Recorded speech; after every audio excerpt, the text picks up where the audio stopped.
6 minutes after the hour of Tuesday, May 28, 2019, 47 degrees outside. Shane Matabin on the line with me, half man, half amazing in Vancouver, British Columbia. Tom Eaglehoff, your morning mayor in the house, and this is the KMMS Morning Soapbox, as previously mentioned, and we welcome you to the show this morning. And 3-day weekend, way too short, Shane, way too short. But enough to rest. Yes, it was. Yes, it was. To sleep in and get up at 8 o'clock is. Yeah, that's pretty nice. Sweet. Yeah, that's pretty nice. Yeah. Well, boy, it's one of those days, you can't. Our rain is finally going to leave, Shane, I think. You think? Well, it's clear and 58 degrees here. So yesterday was a beautiful day. Today's a beautiful day. So at least for me, you're getting the sun coming your way. Okay. Well, let's take a look here. 60 degrees is going to be our high today, 36 the overnight low. We are going to get some showers around 2 o'clock in the afternoon, about a 40-50% chance of rain somewhere in the valley. And then tomorrow, Wednesday, 67, low of 41, mostly sunny, hardly any rain at all. Same for Thursday, 72 and 47, mostly cloudy, almost no rain in the forecast. And Thursday, then we get all the way up to 72, Shane, 42 degrees and mostly cloudy. Very little rain there as well. And then Friday, we get into 69 for the high, 46 for the low, mostly cloudy. And then for the weekend, it looks really, really good. 71 on Saturday, 48 the overnight low. Very little chance of rain, 25% or less. And then on Sunday, 73 degrees. And partly cloudy, very little rain in the forecast there either, and 73 on Monday. So there's your week of weather. Pretty exciting. Yeah, wow. Pretty exciting. Well, it's the beginning of summer, baby. It is. June's going to be busting out all over here shortly.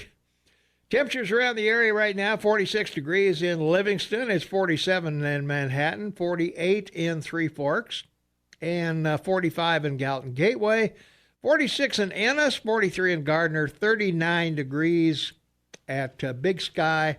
And at the airport in Belgrade, it is 47 degrees right now, and our temperature here is also 47 degrees at 8 minutes after the hour of 6 a.m. So there is your Gallatin Valley weather. All right. Yeah. Well done. As always, Mayor. Yeah. From our text line, 478-8298, here's an off-the-wall, non-political question for you. I was reflecting this weekend on the 1959 Yellowstone earthquake and realized the Madison River had to have nearly dried up, although you never hear that side of the story. Can any of your listeners verify this? Well, some of the older folks around here can. I wasn't here in 59, so I can't tell you. I was. We were in Billings. Yeah. And we had a pool in our backyard. Yeah. And the earthquake started, and my mother ran to the dining room, pushed 2 chairs to the wall, stood up and was spread eagle against the wall trying to save her mother's cut glass that she'd gotten from her. And I came into the dining room and looked out into the window into our pool, and there were like 3-foot waves sloshing back and forth. I mean, it emptied half of our pool out the sides. It was unbelievable. It was like a tiny tsunami. Yeah. Yeah. So you were there for that bit of history. So good for you. Well, what an experience that was. The amazing thing was we felt it in Billings, but there was no damage. It was pretty bizarre. Yeah. Well, I wonder if the Madison River did dry up from that. I don't know. I don't know where the water would have gone, but. Well, I think there was a slide. There were several slides in the Gallatin Valley, particularly in, Crater Lake was formed in Yellowstone Park, of course. Yeah, sure. Yeah. But, wow. Yeah, I'm sure it probably may have been stopped. It's not a big river. It's shallow. So it wouldn't take. Yeah, I guess that's true. Yeah, it's not much there. So, well, on this day in history, 165 people were killed back in 1977 when a fire went through a Beverly Hills supper club in Southgate, Kentucky. And that was I was trying to remember. That wasn't the Great White Fire, was it? No, not that I Great White remember. was playing there or something, or Great White Snake or somebody. I don't know. Oh, Anyway, maybe the Grateful Dead.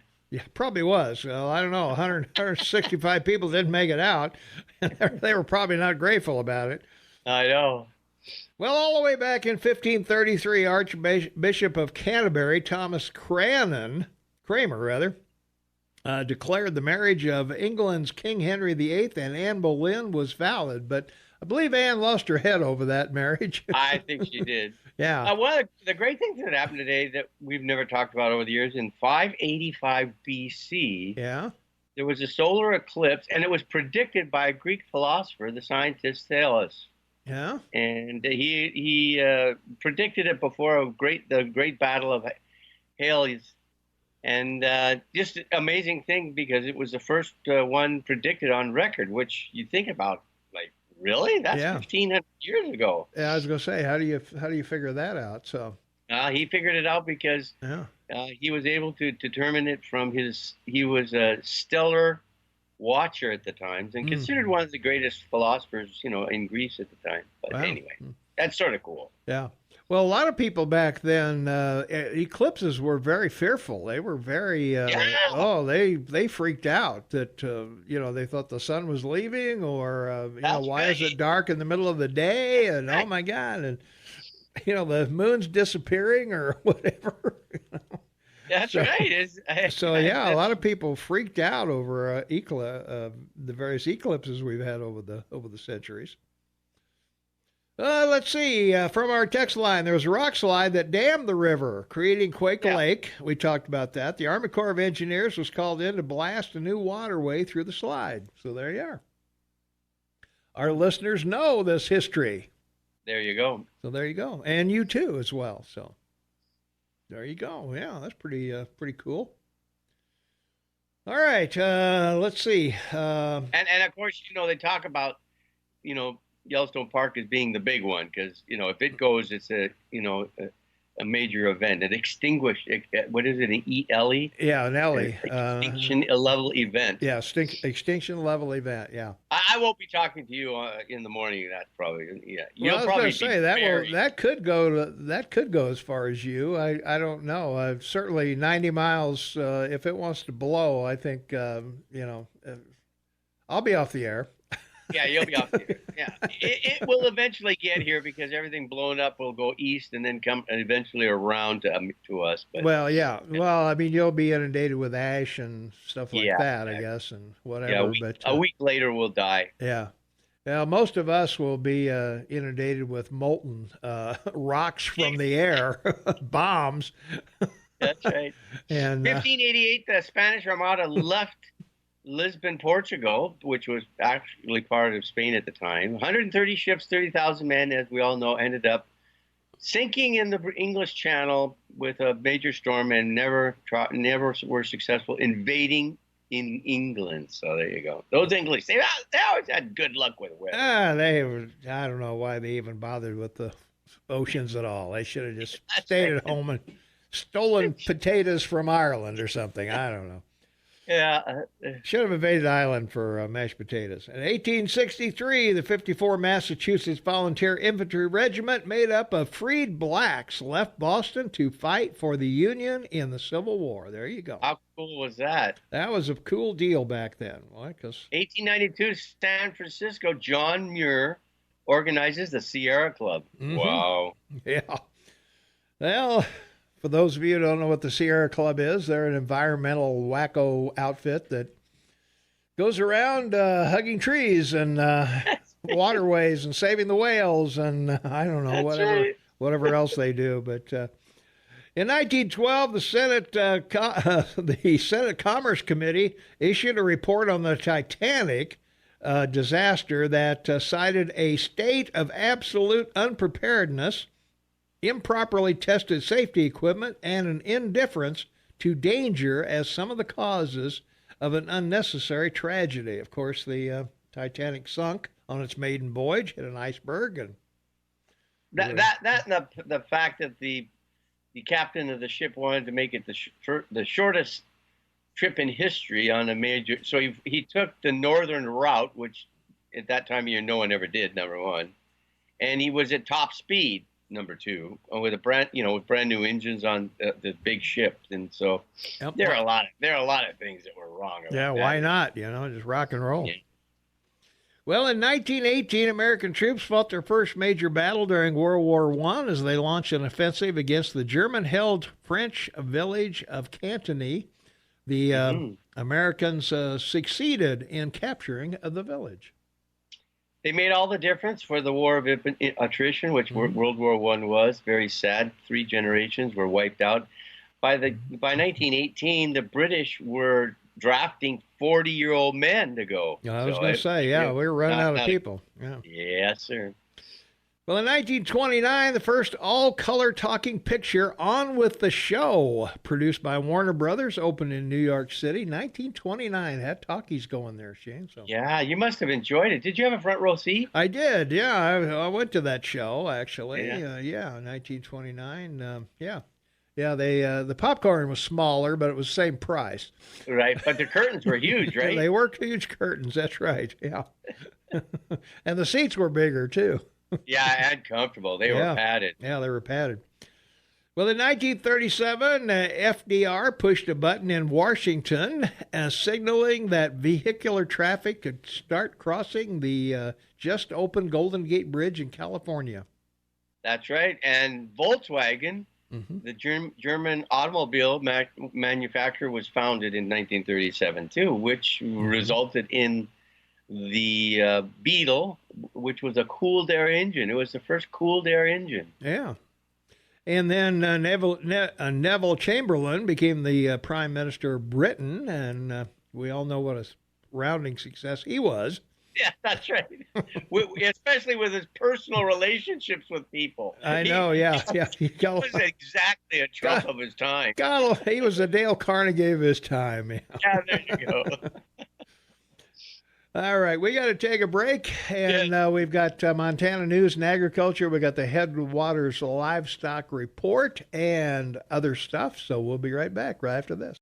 23 minutes after the hour, it's Tuesday, May 28, 2019, 47 degrees outside. Welcome to the KMMS Morning Soapbox with Tom and Shane, making radio great again. Thank you very much. We are excited to be here with you this morning. We're talking about this day in history, and well, let's see, Shane. Back in 1957, National League owners gave permission for the Brooklyn Dodgers and the New York Giants to move to Los Angeles and San Francisco.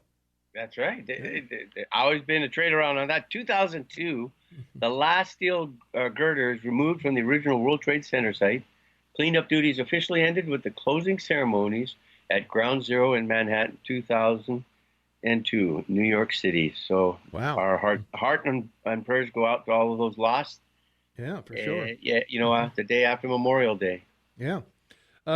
Getting back to Brooklyn and New York, I think, when I was growing up, I think the only team west of the Mississippi was the St. Louis Cardinals. Every team was either in New York or Chicago or Detroit. Detroit, Philadelphia, Boston. Yeah. So they were all in those areas. So they were the first ones to expand west. Well, how's your basketball finals going? Well, we have a international NBA championship coming up Thursday. We do? Thursday. Toronto versus Golden State. I didn't hear that. Who? Toronto, wherever the hell that is going to take on Golden State. So if you're going to be here in July, we've got to have a bet on this thing. We got to have a dinner bet on something. So, Canada against the U.S., I think I got a pretty good shot at this. I think the odds are in your favor. I think. Yeah. Although that guy is pretty hot, Well, that's true. Leonard pulled him out in the last minutes there. Boy, they were 15 points down in the fourth quarter, ready to go. And Toronto came back and beat Milwaukee four games in a row. Wow. I think he scored 38 points in that game. Yeah. He was 2 on the road, two at home. So, wow. Tough. Yeah. So we'll see how that how that goes. But should be a fun series. Not going to get to see too much of it myself because it's after my bedtime, except for the one on Friday night, I think, or Saturday rather. They'll play Sunday. So I get to see game 2 in its entirety. But the wife said you should tape it, and I said there's no way getting up at the hour that I do in the morning that I can avoid the news of what the score would be. So it's kind of I don't know.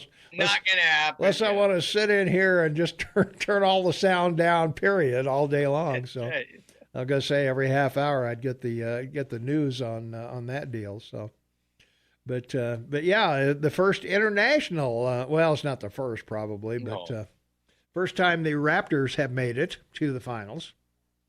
That's right. So big deal for them. Yeah, huge. Yeah. So it should be. Boston won the first game of the Stanley Cup, so kudos to them. Yeah, and it's like Toronto's Blue Jays. Remember, like, I don't know, 30 years ago they won the World Series, and everyone was like shocked. I know, yeah. Well, let's see. In 1964, the charter of the Palestine Liberation Organization, the PLO, was issued at the start of a meeting of the Palestinian National Congress in Jerusalem. So, and they've been a pain in the butt ever since. Apollo 10 returned home from its testing of all parts for Apollo 11 to land on the moon. Yeah. And I mention this because the 3 members of the crew, Thomas P. Stanford, John W. Young, and Eugene A. Cernan, were the 3 members of the crew, and it was Cernan who was the only one that got to go back on Apollo 17 and actually walk on the moon, the 11th man. Yep. 16, I think, in all, but I don't remember the exact number. But we don't. The only one we remember is Neil. Yeah, that's right. Isn't that amazing? That's why I wanted to mention their names. That's why it's so important to be first. That's right. It's so true. Well, in 1972, Edward, the Duke of Windsor, who had abdicated the English throne to marry Wallis Warford Simpson, died in Paris at age 77. Yeah, gave up the British throne to marry a commoner. That's right. And the same year, President Nixon and Soviet leader Leonid Brezhnev, the big broad guy that died soon after, signed the first anti-ballistic missile treaty in Moscow, a full 8 years before Reagan became president and 10 years before he negotiated with Gorbachev. Wow. All right. There we go. All right. That'll wrap it up for this day in history. We come back, we'll talk a little bit about what's going on in Bozeman, what's going on in Livingston, and some local news of note. I couldn't find anything about any new buildings, so I don't know. It's kind of a downer. Yeah, I know it's kind of a downer for the week. So I don't know what these developers are doing. I guess they took a 3-day holiday. So. All right. We'll be right back with more right after the news and Montana State News, Fox News, and other stuff. Hang on. 23 minutes before the top of the hour, Tuesday, May 28, 2019, 47 degrees outside. Tom Eagleoff, your morning mayor in the house, Shane and Tom, and this is the KMMS Morning Soapbox with Tom and Shane. Thanks for joining us today. We're happy to have you along with us, and thanks for taking us with you on your morning commute or getting up or whatever you're doing. Dog walk. Sitting in the shower, whatever. Let's see. Yesterday, of course, Memorial Day, Shane, the Queen's birthday in Canada. So yeah, that was last Monday. Yeah. Oh, that's right. Well, you can't give it up. So you didn't have a 3-day weekend. You just got to sleep in. Oh. I just got to sleep in. Oh, geez. Holy smokes. Wow. Well, we got treated to a little bit of Dave Ramsey. I hope people enjoyed that. Dave Ramsey has joined our Sunday, No Politics Sunday lineup. And so he'll be on every Sunday. So if you enjoyed him taking our place, you can certainly check him out every Sunday on at KMMS, wherever that is. That's next door. Yeah, right, next door, yeah. Well, we had a 10th Memorial Day parade yesterday in downtown Bozeman. A lot of folks were there, of course, and Elaine and Jack Atkins received a Yellow Rose during the commemoration for fallen soldiers at Sunset Hill Cemetery. Their son, Travis Atkins, of course, received the Medal of Honor for saving the lives of fellow soldiers from a suicide bomber in 2007. And we also had the soldier returned from Korea, 75 years lost, and finally brought back on Memorial Day weekend. So that was a big deal, too. So we're proud to honor these fallen heroes, and we appreciate all of our feelings go out to their families, of course, and it's quite a day for those in the military families, those who know military folks and whatever. It's a yearly thing that is very special to a lot of folks. So, amen to that. Amen to that. And thank you for their service, because they've made it possible for North America to be free, and look what we've accomplished because of it. It's incredible. It is pretty incredible to look back on where we were and where we are. Yeah, in less than 200 years. Yeah. Wow. Yeah, it's amazing. pretty remarkable when you look at the thousands of years before. Yeah. What were they doing?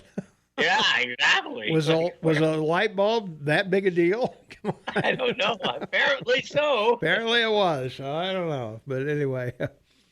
Well, we've got a home in Bozeman received some restoration of a historic home, won an award that pretty exciting. That was in the news. Let's see, Doug Korsland, I guess.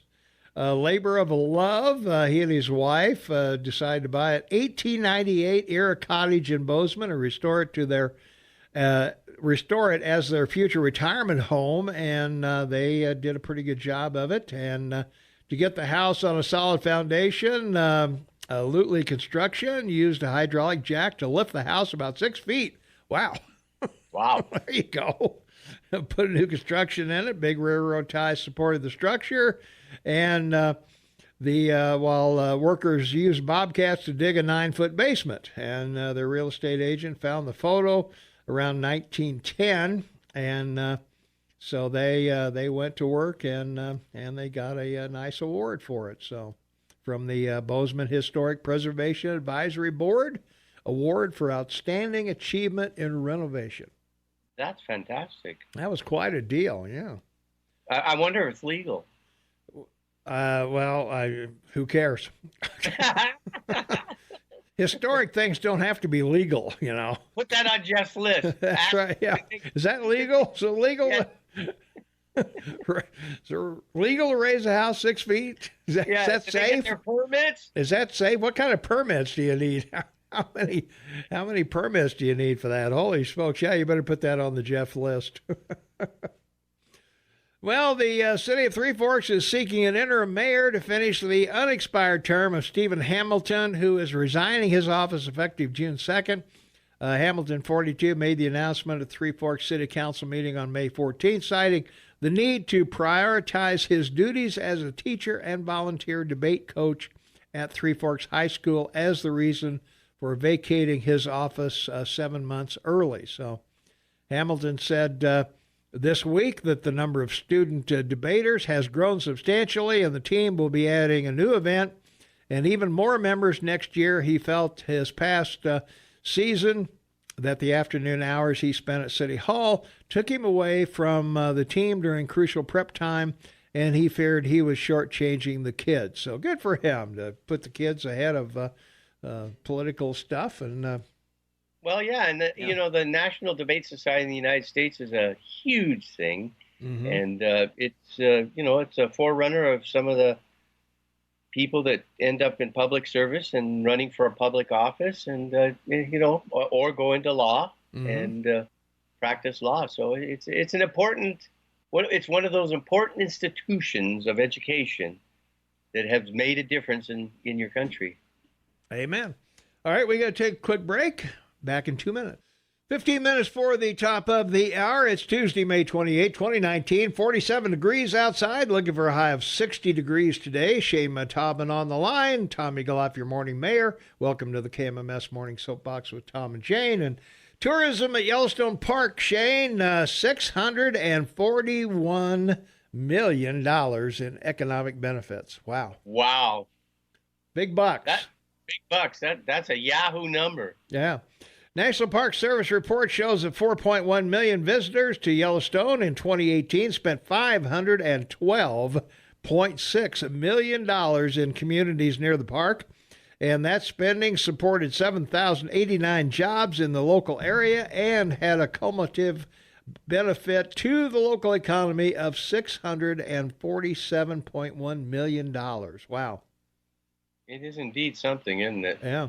I wonder what the numbers are for Glacier Park. I'll bet they're as strong too. I would bet they are. I would think if you go to one, you'd go to the other probably. If you're a park enthusiast, I think you would probably hit two here and go over to Idaho and Washington and Oregon or wherever. And yeah, I would think you'd hit some of the bigger park things. But numbers once again show the enormous positive impacts our national parks have on our local economies. And parks are one of the very best taxpayer investments in this country for many reasons. Well, beyond economics, it's essential that we invest aggressively to protect these incredible places in the future. And I would agree with that. It's quite a bit of help there for the American people. And if you want to take a great summer road trip, go to Utah. They have 5 national parks, and they're incredibly beautiful. Yeah, I've been to some of those. Haven't been to Yellowstone yet, but I've been to the parks in Utah. So just show you the kind of guy I am. Tom, you can walk there. Been to Monument Valley, rode the one of those 4-wheel all utility deals, whatever the heck they are, and pretty exciting. Yeah. Also, the report showed $20 billion in direct spending by more than 318 million park visitors in communities within 60 miles of the national park. So this spending supported 329,000 jobs nationally. 268,000 of those jobs are found in these gateway communities, and the cumulative benefit to the U.S. economy, $40 billion to the U.S. economy. So, yeah, that's... boy, I don't know, man. That's I had no idea that parks generated that kind of income. I mean, I knew they were big, but boy, billions? Wow. Oh, yeah. And not only that, but, you got to get a reservation years in advance to get into Yellowstone Park now. Well, I would think so. Well, that case, then I can't go because I don't have years left. No, but you got the knees to get there. Well, that's true. I don't know. Well, we'll see. Maybe this will be my year. Who knows? All right. Yeah, it'll be pretty exciting. So we'll see. Well, MSU again, but this time it's good news. They're not fighting over who's going to be in charge of what, but 3D printing at MSU. An enthusiasm grows for 3D printing, hailed by hobbyists and high-tech industries. As a new frontier in the creation of custom products, researchers at Montana State University are using the technology for another purpose. They're studying bacteria with 3D printing. So they've got a $679,000 grant from the research wing of the U.S. Army, and the research could lead to new insights into how microbial communities assemble to create antibiotic resistance infections on hip implants and or remove pollution from groundwater, among other things. So sounds like a good deal. 3D printing was ignored by everybody in the United States in 87 or 86. Yeah. They came to Vancouver. They went public and raised their first initial funds, and then they got their first contract with GM. And it saved GM. It would take 10 to 12 years for them to develop a new car model, with clay, and it cut it down to 2 years. Wow! Because they'd make them with 3D printers out of foam and be able to borrow them and change them. Yeah, it's been a major change for particularly the car industry, well, and everything else. They're sending one up to the Skylab or the Sky Station. Yeah. Space Station. Yeah. Well, they are certainly, they're making whole buildings out of 3D printers now. I mean, they've got them all sizes and shapes and whatever. And pretty soon the whole cities will be 3D printed, I guess, eventually. Yes, indeed. Somewhere down the line. So I don't know. Let's take a quick phone call. Then we got to take a break. 522 Talk is the number. 3 days, and I almost forgot the number, Shane. 522-8255. Caller, thanks for joining us this morning. What's going on?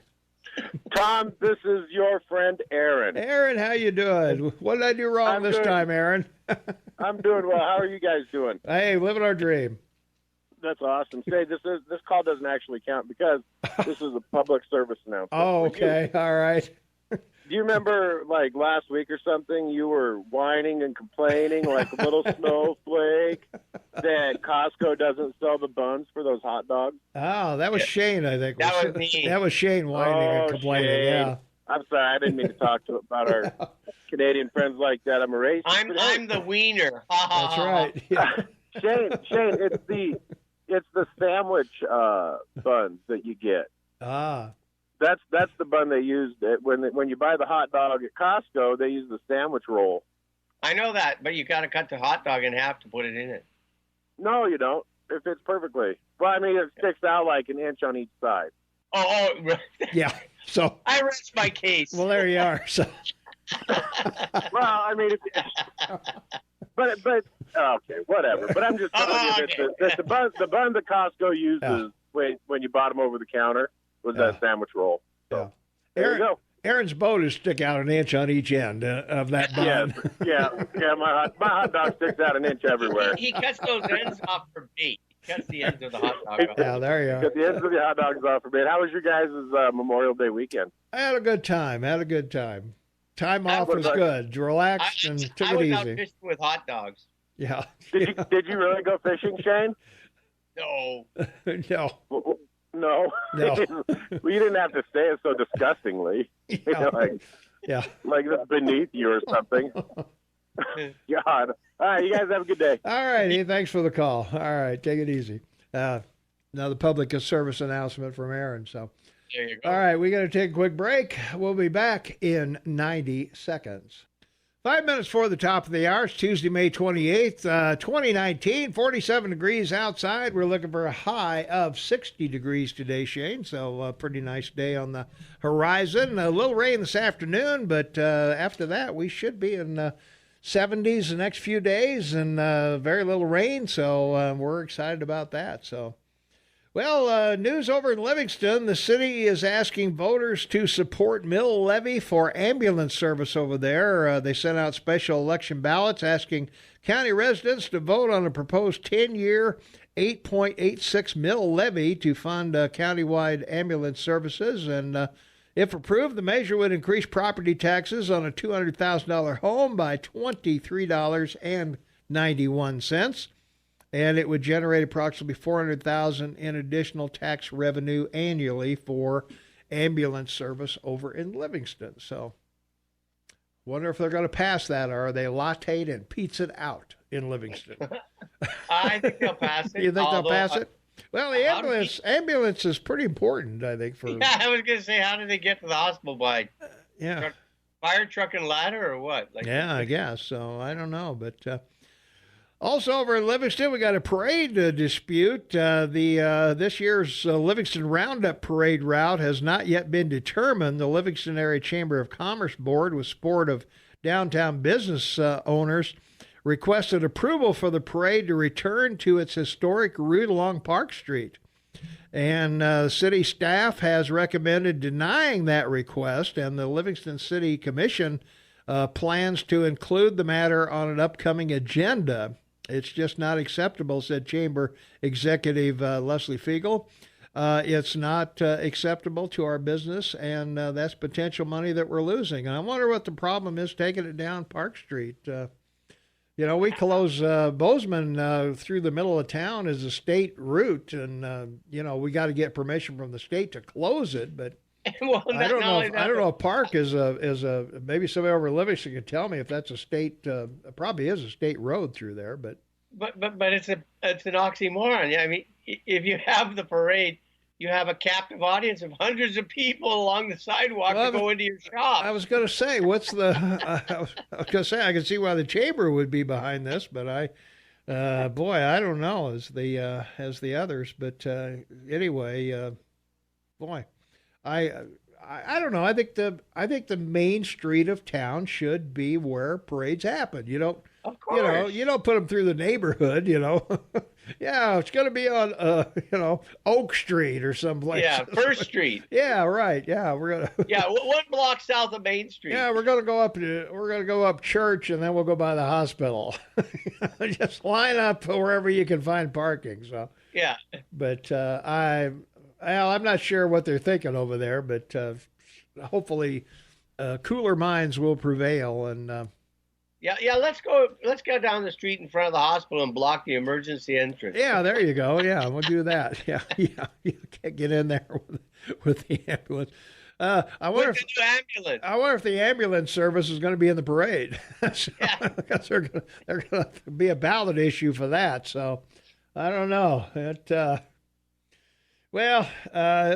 Like many towns, like Bozeman, Livingston has their issues as well. So that's right. Not a bad deal over there. So they can't find volunteers, for the horse litter. That's the problem. Well, that may be it. Yeah, that could be the issue over there. Maybe it's too windy to have the parade in Park Street. Maybe Park is windier than some of the other streets. I don't know. You never know, huh? Well, it might be a loss of revenue on the meters, the parking meters. Well, that too. Yeah, they'll lose. They'll lose revenue. I don't think Livingston has any parking meters. Haven't been over there in a while, but I don't think they do. But anyway, they don't. Okay. I don't think they do. But anyway, thankfully we don't have any here either. But that's a whole nother story. But anyway, that's going to wrap it up for this segment. And this hour. Yeah. First hour's in the can. Hey, we're back at it. Only 4-day work week. I'm excited. How about you? I'm ready to go. I'm ready to go too. All right. When we come back, of course, 5 things you need to know, and there's a lot of it going on. So I don't know. President's been all over the world, and boy, I don't know. So anyway, we will be back following the news and other important information right after this. All right, welcome back, everyone. It is 6 minutes after the hour of 7 a.m. It's Tuesday, May 28, 2019, 46 degrees outside, looking for a high of 60. Welcome to the KMMS Morning Soapbox with Tom and Shane, and we've got a caller on the line with Shane, and let's go to the calls. 522-TALK is the number. Caller, you are on the air. Thanks for waiting. What's going on? Well, this is an original trumpet. Okay. It's Valia calling from Vancouver, Shane's sister.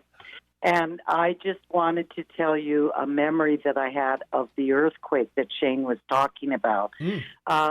We were living in Billings.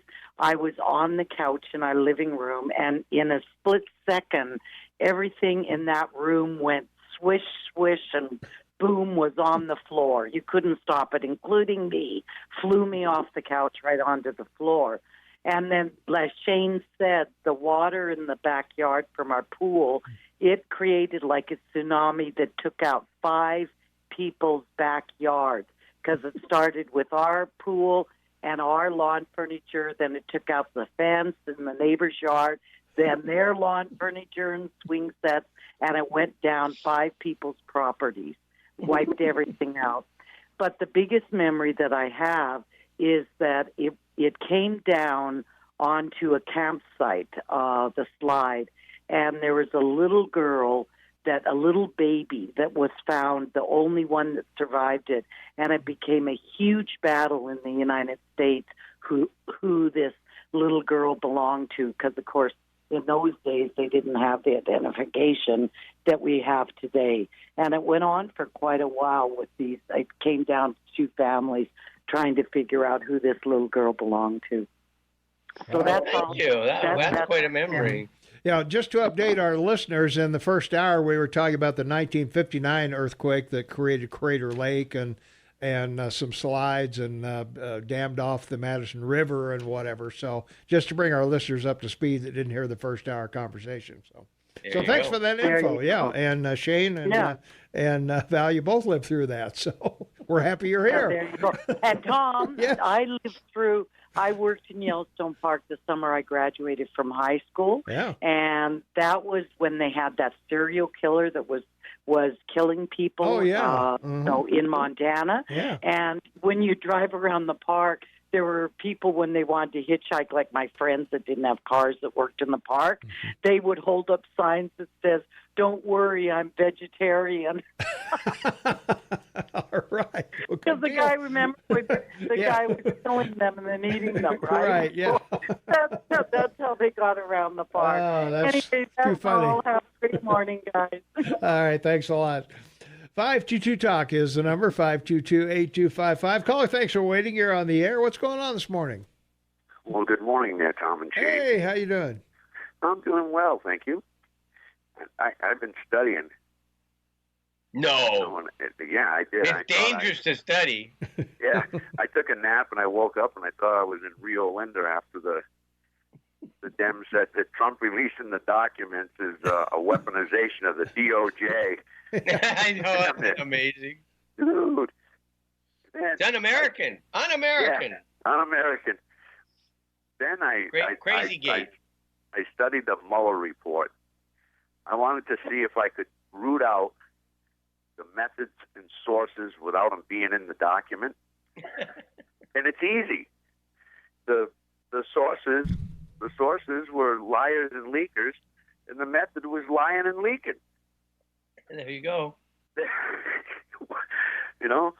And then they came out and they said that transparency is un-American. Wow, I am in Rio Linda.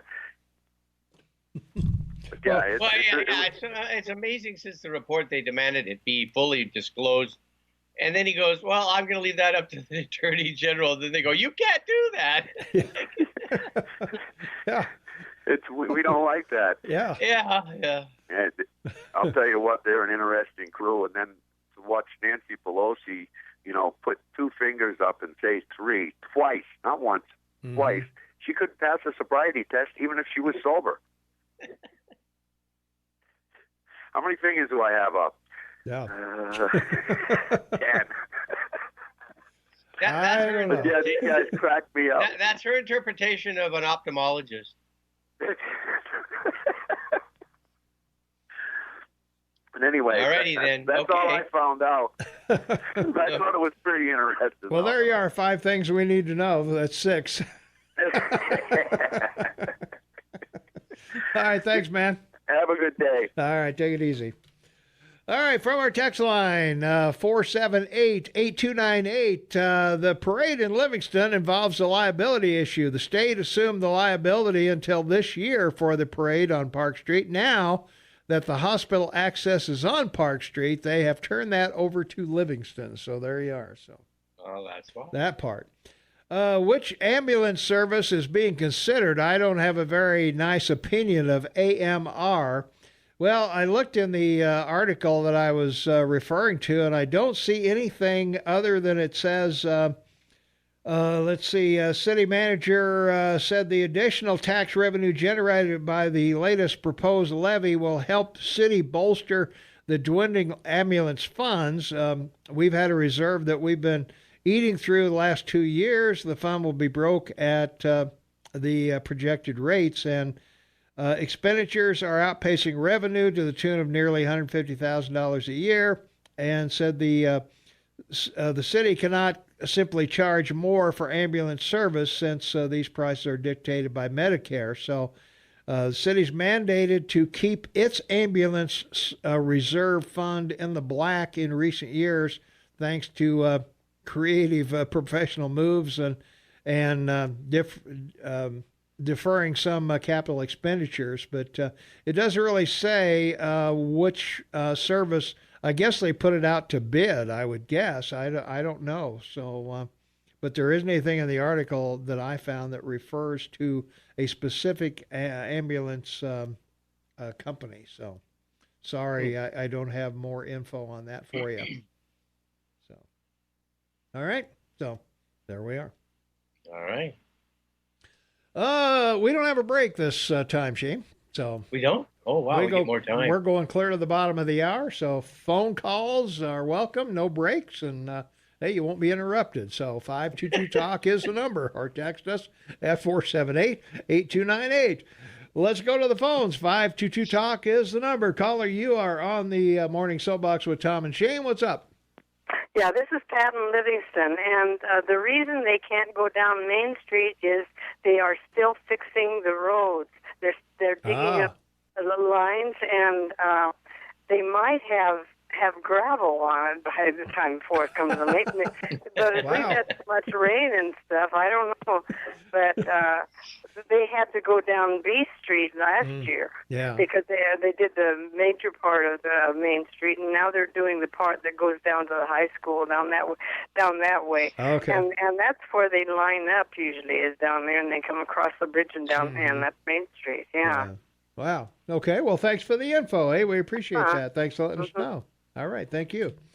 522-TALK is the number. Caller, you on the air. What's going on? Well, this is the old guy. Yeah. Do you have your monocle in? Yep. I got it in. It keeps falling out, though, Shane. I know it does. They're darn things. Well, when you get age, see that your skin laps over it and it don't hold it tight anymore. Well, what I called about this morning is the nursing home. My mother was in there, and they had a girl by the name of PJ, and I won't mention her last name, but she did a real wonderful job of running the nursing home there on Durston Road, right next to the American Legion home. Now they're coming up with a shortfall of $1.3 million, I guess, and money they need for that nursing home. Well, I got a suggestion to the county commissioners.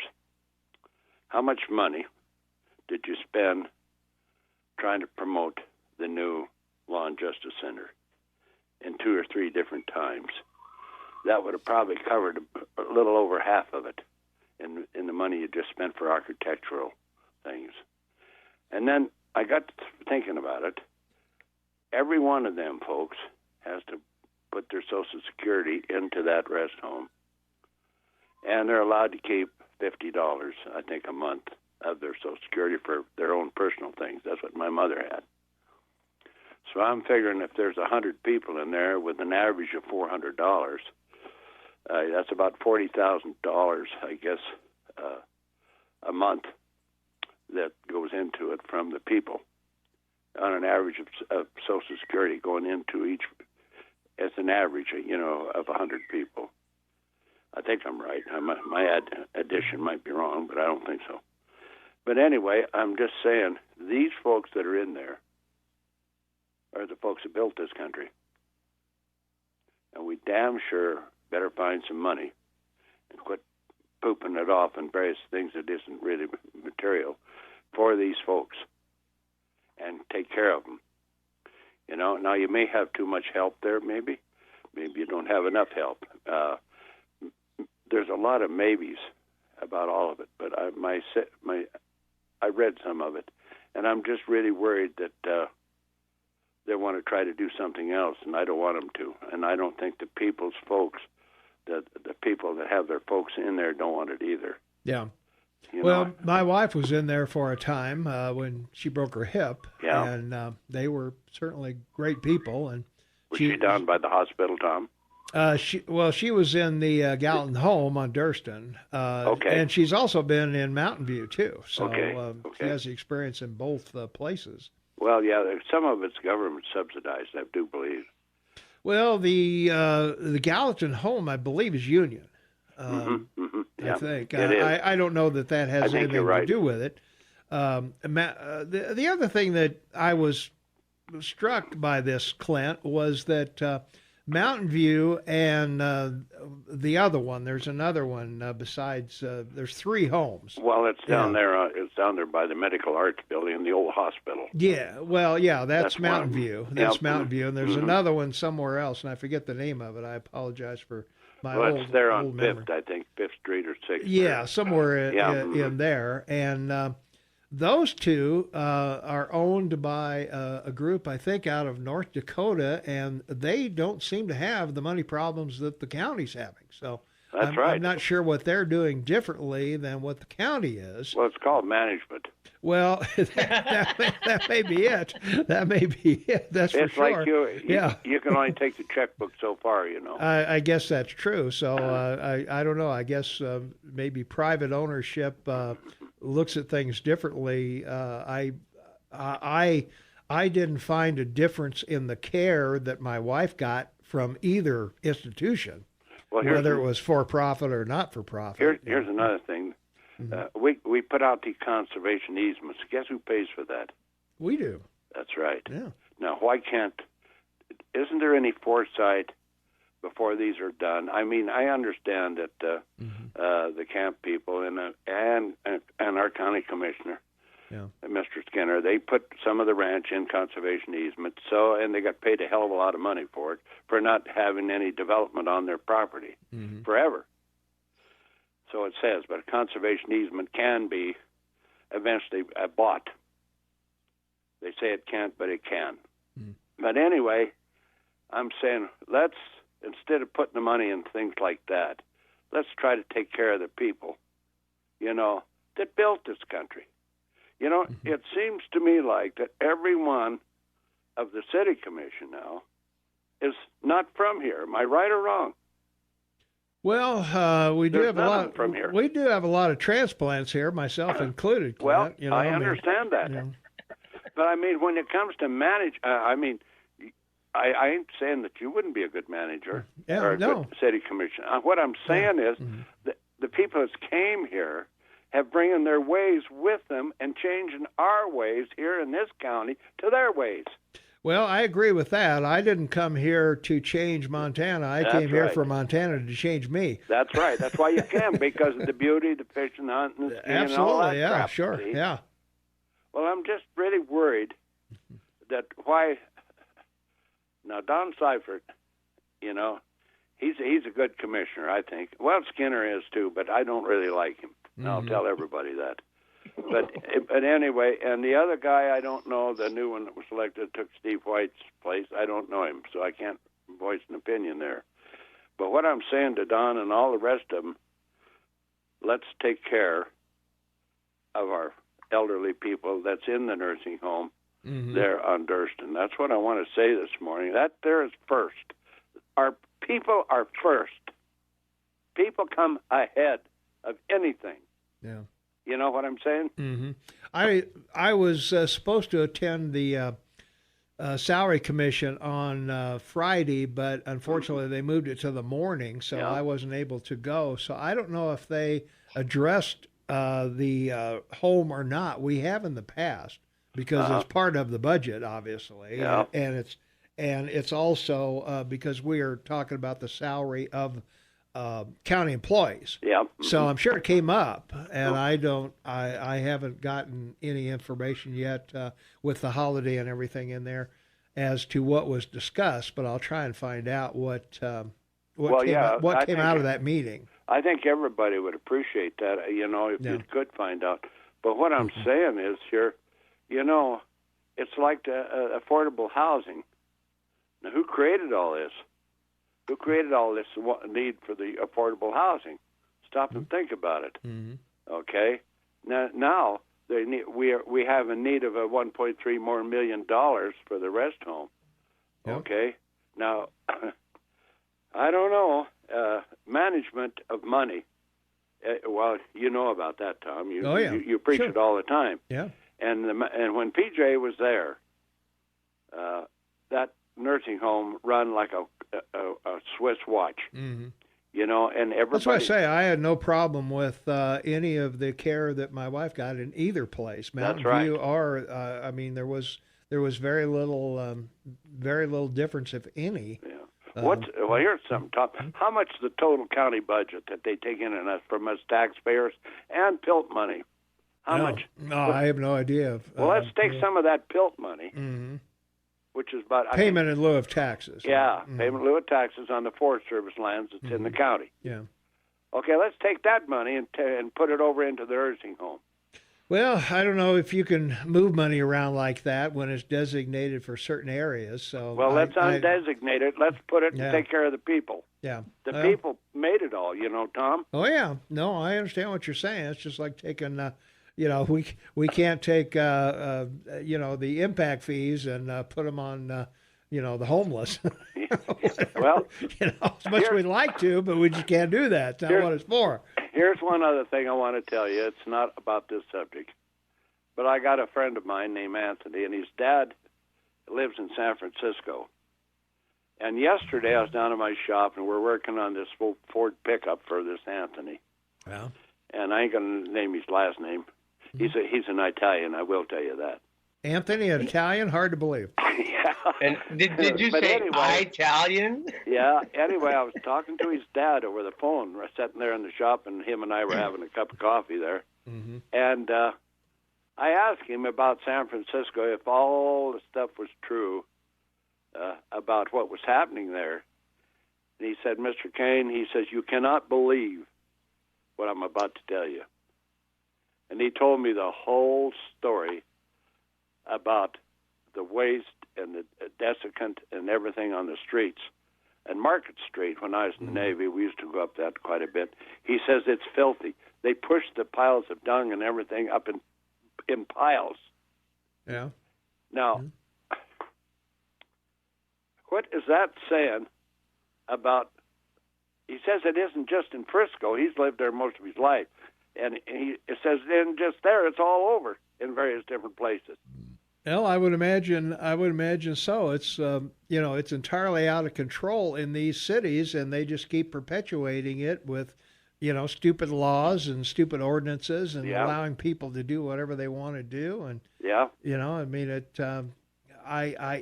don't know what the people of the cities are thinking when they keep reelecting these same people that allow. Where you can't walk down the street without avoiding landmines. That's right. Well, I just wanted to say that, but my most important thing is, I know some of those folks that's down at the nursing home and stuff, and I hope the commissioners are listening to me and figure out some way to keep that thing up above board and the people happy in there. Yeah. God, they're ready to go over the hill, a lot of them. Sure. Okay, let's take care of them. My God. Then is money so important, above the people? I mean, it takes money, all right. I agree there. Well, unfortunately, the world's not fair, and we can't save everybody. I know. Clint, that's the problem. They're going to want a new jail. Yeah. They're going to put that in the ballot. Mm-hmm. Okay? We've had a high school. All this other stuff that you and I are paying for is BS as far as I'm concerned. But people are first. All right, man. Thanks for the call. You betcha. Bye. All right. Take it easy. All right. Well, from our text line, let's see. We've got something for you, Shane. Oh, good. Yeah. Indigenous Canadians in water crisis as Nestle drains 1 million gallons a day from their land. I don't know if you've heard that one or not. It's been around. Oh, yeah. We've had that issue for some time. It's an old canard that's been around for a long, long time, I think. And I don't know. I've read both issues on that it doesn't matter. It's drop in the bucket, so to speak. And but I don't know. You're in Canada. What do you know? Well, this started out 30 years ago, and what Nestle does is they pull up a big water tanker up the coast, and they were taking it from a water source, fresh water source, and then it created issues with the natives because the water source was on native land. So the province sold them the water rights. The province? Nestle sold the water rights to Nestle. Okay, the province or the tribe? Nope, the province. Okay, so the province has authority over the tribe. Yes, they have. The province has control over all of our natural resources, and the tribe's taken them to court, and it's been in court for years. Okay. All right. That's it. Also, our text line, I checked out all 3 places for my mom, and Gallatin Rest Home had the best reputation by word of mouth for quality care. And when my wife was looking around, we found the same experience, that the rest home seemed to have the best feedback of the people that I talked to that had people there or had people in the various places. So. Hey, Tom, the Livingston Ambulance Service is provided by the Livingston Fire Department. It's a great service staffed by great folks. Okay, all right.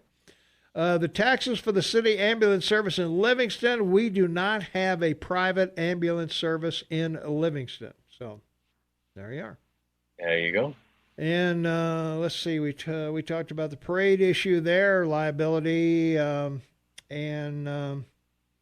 Yep, I think that covers all of our text messages are all caught up. So, whoops, got one more. I thought the real scandal with Nestle that they were permitted to use in gallons instead of liters, and maybe that was the issue. Gallons instead of liters. No, so, I don't know. No, it's not. It was just accessed from the ocean from a water source, and. So, yeah, they negotiated with the province, and they've had the water rights for about 30-some years. Okay. All right. Yeah. All right, we've got a duck header, pay a couple bills. We still haven't got to the 5 things you need to know, so we'll do those in the next half hour. And open lines at 8 o'clock, no guests today, so we'll be taking your calls and anything you guys want to talk about. We'll try and give you some suggestions and some things to think about, and we'll be right back right after this. 24 minutes for the top of the hour. It is Tuesday, May 28, 2019, 46 degrees outside, looking for a high of 60. Welcome to the KMMS Morning Show with Tom and Shane. We got a caller waiting on the line. So, caller, you are on the air. What's going on? Well, I just wanted, I guess it was last week, I don't know if it was the reprobate Chuck Nadler or the venomous Maxine Waters, I'm not sure which one of them was that sent the subpoena Wells Fargo Bank for President Trump's bank account records. Capitulated, folded up like a check suit. You're kind of breaking up on us. To contest it. Yeah. And I'm telling you that if the House of Representatives can take over your bank records and everything else, they have no due cause to do that, other than they're looking for something. So, we have a Fifth Amendment protection, Fourth Amendment too. So, well, my point is, besides the whole activity of all that, is I would ask everybody that has an account with Wells Fargo to close it down, boycott them, and quit doing business with them. Because if the President of the United States bank accounts can be just at the blink of an eye taken over by the House of Representatives, then no one in this country is safe. And I got to get to work, so y'all have a good day. All right. Thanks for the call. Right. I think you may be thinking of the Deutsche Bank, but that's a whole other story. But that is, and he's appealed it. But you are right. The Fourth Amendment, search and arrest warrants, and the Fifth Amendment, rights to criminal cases. Yep, and rights to privacy of your records and your personal effects, without due process of law. And that's right, without due process. That's why when they search your premises, they can't just say, "Well, we think." There has to be probable cause or reasonable suspicion, at least, to believe that. So, the great determination of the Warren Court back in the 1960s. That's right. Let's see. From our website, Helena Mayer and Democratic U.S. Senate candidate Wilmot Collins says he plans to plead guilty to careless driving charges Tuesday. And what does that say about the character of this candidate? Well, I want to bring up a subject with you. Over the weekend, I was looking through my Facebook and different things, and I saw a reference to your governor refusing to veto some type of law that your House passed during the session about the Sharia law, but I don't remember us discussing that. I don't either. I don't remember any kind of a Sharia law being on the I think it ballot was at fake all. news. Yeah, I think that's BS. Yeah. Yeah, I just wanted to clear that up. No, that's fine. And from our text line, 478-8298, Tom, the other home is Bridgerview, I believe, and I believe that's correct. Yeah, I forgot the name. Yeah, we got Bridgerview, Mountain View, and the Gallatin Rest Home. So those are the three options that if you need either short-term or long-term care, and they both do both, I believe. Yes. But, yeah. So. Well, we brought this up I think it was last week, but this is where HUD should be involved in so many places in your country. They're not with, housing, urban, and development, where homes like this should be built by the government. When you look at all the stuff they've built on the East Coast, I mean, it's sort of sad. They're a large real estate holder, in the U.S. government, but you think that they would have the funds to set up federal homes for that type of issue, especially with all the things going on about, your medical issues in your country. It's sort of interesting. Yeah, I would agree. Let's take a phone call. 522-TALK is the number, 522-8255. Well, maybe not. All right. Let's see. The House of Representatives' job is oversight. When you smell smoke, you look for fire. Forget partisan protectionism. The Trump administration is smoking full of corruption. Based on what? Yeah, exactly. I mean, based on what? Crazy gate, Tom. It's just crazy. Yeah. Okay, so if they colluded with the Russians to take the election, how'd they do it? And how did the Russians beat all the high-priced talent here that's supposed to help you win an election? Well, if Mueller were to testify, of course, everybody wants to know, when did you know there was no collusion? But I'd like to know, did you go look at his financial records? Did you go to the IRS and ask for information? Yeah. Because I think that's a very relevant question. I would agree. I think the same thing, and I'm going to ponder that while we take this 1-minute break. And okay. We'll be right back. 17 minutes for the top of the hour, and it is Tuesday, May 28, 2019, 47 degrees. Looking for a high of 60 today. Tom and Shane on the KMMS Morning Soapbox. We got callers waiting, so 522-TALK is the number. Caller, you are on the air. What's going on? Okay, hung up. All right, let's go over here. Caller, you're on the air. What's going on? Hey, good morning. Hey, the one thing the Mueller report said unequivocally is there was no collusion. That's an absolute. So if there was no collusion, what did he obstruct? In other words, there's nothing he could have obstructed. There's no investigation he could have obstructed if there wasn't anything there. So these people that text in or call in that just repeat the talking points of the media, it just I mean, they ought to just be embarrassed. It's just so stupid. Everything that they have thrown out at him has been proven to be a lie, and it's one after another. Whether it's the women issues, it doesn't matter what it is. Nothing's been proven, and they just keep throwing stuff against the wall, hoping something's going to stick. And these people just keep parroting the line. People need to. They need to open their eyes and listen a little bit. Don't just repeat what you hear. Go do a little investigating, or don't say anything. Yeah, they don't think you are. The Democrats don't think you are. They think American people aren't paying attention to any of this.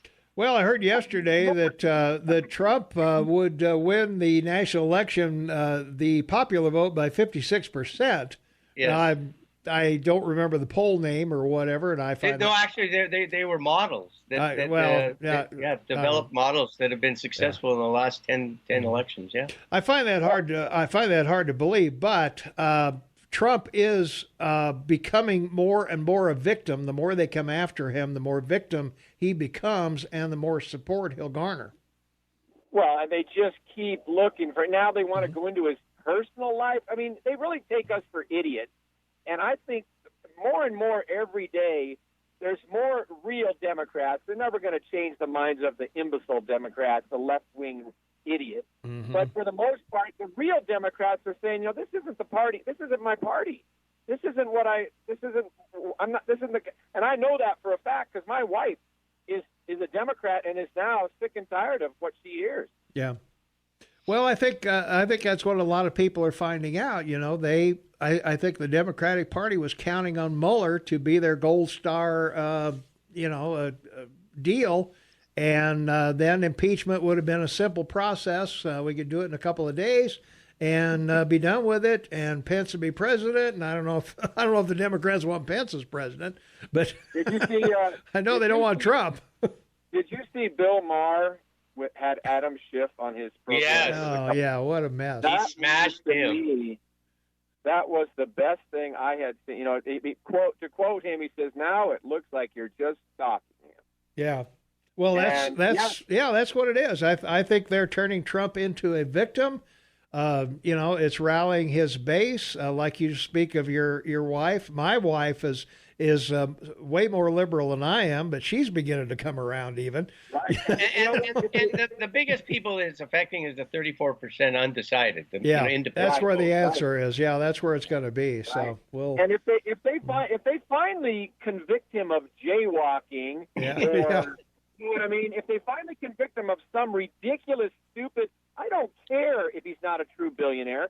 I don't care if he cheated on his taxes, even though I don't think a guy in that position, he doesn't do his own little 1040. Mm-hmm. I mean, he's got accountants out there doing it all, and he doesn't, well, go ahead and cheat. I want to cheat here. I mean, I just don't see it happening. I mean, maybe it's possible. I want to see Trump in a debate with Biden and turn to him and look at him and say, I inherited my $1 billion. Where'd you get yours? Oh, yeah, you got yours on Air Force 2 with your son from China, $1.5 billion. And as I said last week, now they're interfering with your election. They're picking they're picking counties and ridings in your country of Trump supporters, for tariffs and everything. The Chinese are doing more to interfere with your election in 2020 than the Russians ever thought of in 2016. Yeah. And Shane, when's the last time that being a billionaire or going bankrupt multiple times is an impeachable offense? I mean, you can't impeach a president for something he did before he was president. Yeah. Well, exactly, and they're trying to. That's what they're looking into. They're looking into his bank records, his tax returns. I mean, I don't care. And you know what? The old saying, "People in glass houses shouldn't throw stones," but these people's laundry better be pretty clean because, how many times have we heard one of these political morons say something and then they get caught for the same thing? Oh, yeah. Well, look at Nancy's hubby and look at Maxine Waters, her shady deals. And, boy, you don't have to go very far from the tree to find the oak or the nut. And don't forget, too, when people talk about we want health care for everybody, it's just a different kind than we're going to have. That's all. There you are. You're going to all get we're going to give health care to all of you, but we're going to keep the one Cadillac plan. There you go. That kind of stuff's not going to fly here pretty soon. There you go. And I'll say, I said this before on your program, the elites never fare well in a revolution. No, no, they don't. Thanks for the call. Hey, appreciate you listening. Thanks very much. All right, caller, you are on the air. Thanks for waiting. What's up? Well, I remember when you say you're surprised about Trump being ahead in the polls. I remember when you were the morning moron. Well, I still can't believe he's president. Well, yes, see, that's the thing. That's why you were the morning. Well, that's true, but never mind. Did you just call anyway, up? Did you? Well, I don't mind being the morning moron. The hours are good. And there's no heavy lifting. Now, did you just call and insult me, or you got something to say? Well, I called to insult you. Okay, good. But anyway, you should just look at the results of the European election yesterday. And the longer the left wing delays, it's issues like the poop in the streets in San Francisco. Mm-hmm. It's going to the worm's going to turn, and it's already turning towards the right now. And people are not going to take it anymore. They're not going to take immigration unchecked, and they're not going to take people pooping in the streets. Yep, I agree with you there. That I think the people of California are starting to wake up. But I don't know if they will or not. Well, they can't wake up and smell the roses, that's for sure. Yeah, well. There's not some besides roses. Yeah, that's true. I got to take a break, Vinny. Thanks for the call. All right, we'll be right back right after this. 7 minutes for the top of the hour. It is Tuesday, May 28, 2019, 46 degrees outside. Shane and Tom on the line with me. And the Morning Soapbox with Tom and Shane. And Jeff Krauss is in the house. How you doing, man? I'm good. All right. Yeah. I'm happy to live in Bozeman, Montana. All right. Well, Jeff, we got a list for you. All right, the list. Yeah, we'll get to that. List. We'll get to that at the top of the hour here. Let's see. Our poll question of the day: will you vote for Trump in 2020? And the answers, we got 5 or 6 of them. The winner so far is yes, based on what I know now. Second place, I would vote for Trump no matter what. And third place is I would not vote for Trump, period. And undecided, a lot can happen in coming months. And the other answer that has no one yet, no, based on what I know now, I would not vote for Trump. So from our text line, let's see. Yes, Trump can invoke the Insurrection Act to deport immigrants. Your thoughts, Shane and Tom. What do you think, Shane? The Insurrection Act is putting troops on the border on American soil for a national situation. And what's the other one? Comatosa posse or something? Come and toast the posse. I don't know. Something like that. Exactly. So what do you think? What do you think? Well, yeah, of course he can. And, it's a matter of the determination that he has to make under the act. Mm-hmm. But the act was passed by Wilson back in 1908, I believe, 1910. Mm-hmm. But there's been several of those that passed by president. I mean, Abraham Lincoln suspended habeas corpus during the Civil War because of, spies from the South. So mm-hmm. Presidents have some pretty good authority, especially if they're backed up by Congress. I agree. Yeah. So, well, then, I don't know, Jeff, you got any thoughts on that? No, I'd be particularly reluctant to use United States forces in United States soil. And I mean, I know what Abraham Lincoln did, that we called that the Civil War, or the war between the states. Mm-hmm. And I don't want to hasten that particular circumstance again. And I don't think we need that to come along, do we? No, I think most of my life I've had a distrust of government. So. I think I would continue to. I would take exception to that kind of move by the president or anyone else, Congress. I think we've gone too far down that road already. All right, let's take another call here real quick. Caller, you are on the air. What's going on? Hey, would you guys? Good morning, first to all of you. But thanks. Would you discuss the situation that Vermin ACLU is coming after Gutkin because he's holding an illegal alien because for a crime, a federal crime. I read something about that we've got an ICE person in our possession at the jail or wherever, and the sheriff is hanging on to him and not. I think the ACLU need to stay over in Missoula. I actually thought I read that, maybe I dreamed this, but I thought I read where one of them that they got successfully released attacked someone and is now back in the pokey. So I think the story is more... a little deeper than what I think it is. I think, when you catch people breaking the law, you should deal with them. And the ACLU really needs to recognize that, breaking the law is breaking the law. Yeah. That's and people say, well, what if it's a bad law? I don't think our immigration laws are bad laws, frankly. And I think that protecting a border is part of what makes a country. Yeah. Well, I think so too. There's no country in the world that just opens their borders and lets anybody in. You know, I mean, we do. Well, yeah. I was going to say, I guess we are the exception, aren't we? You know, it's funny, but the people that complain about newcomers coming to Gallatin County are the same ones that are like, we should have some Syrians. Yeah. You know, it's the exact same people. Well, we've had a proposed wall around Bozeman, you know. Yeah, I think didn't I do that a couple weeks ago, right? Yeah. You know, I got this great idea. I don't know where I got it. Yeah, thanks for the call. I appreciate you listening to us. Yeah, boy, I don't know. There's so many questions in that one question. Yeah. Anyway, I think Brian had someone. He did get sued. Someone's been released, and subject to that lawsuit. I think, are one of them, and then is reoffended and is back in the pokey again. But it seems like we have laws. If you're here illegally, what is it?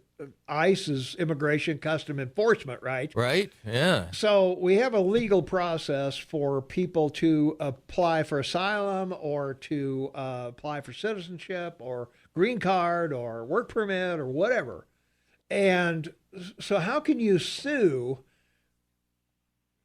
for following the law?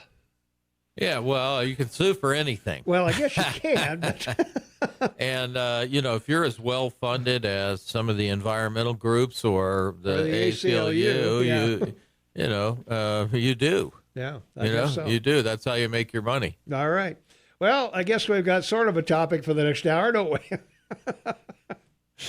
All right, Jeff Krauss is in the house, three-time mayor of Bozeman and current city commissioner. We'll be chatting with Jeff. Shane has a Jeff list. All week we do a Jeff list, so here I am. Here you are to answer the list. So we'll talk about the list when we get back right after this. So stay tuned. 6 minutes after the hour of 8 a.m., it's Tuesday, May 28, 2019, 47 degrees outside. Shane Mataman on the line with me from Vancouver, British Columbia, and you're on the KMMS Morning Show with Tom and Shane. Our guest star today, of course, three-time Mayor Bozeman, and current city commissioner is Jeff Krauss. That's right. It isn't Monday. It's not Monday. I'm going to be screwed up for the whole week. It is a Tuesday. Jeff walks in and I go, what are you doing here?